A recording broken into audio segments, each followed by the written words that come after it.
The EU just made some changes to make it easier for small firms to comply with GDPR. They just raised their employee threshold from 250 employees to 750 employees. This will affect about 38,000 companies, and it's expected to save about 400 million euros annually for small firms, largely based in the EU. Now, if you're a large firm, you are still subject to all the requirements under GDPR. And if you're a smaller firm, but you engage in what the EU defines as high-risk data processing, you also have to meet all the requirements of GDPR.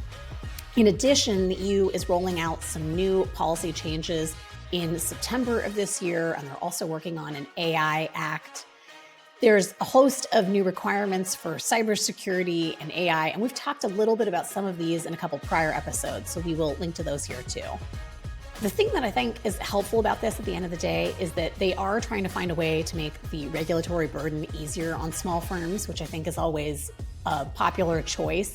And they're keeping the pressure up on giants. So depending on your perspective on whether or not we need to regulate privacy and what the standards should be for tech companies or AI firms or banks or any other larger entity, this is one to keep a close eye on.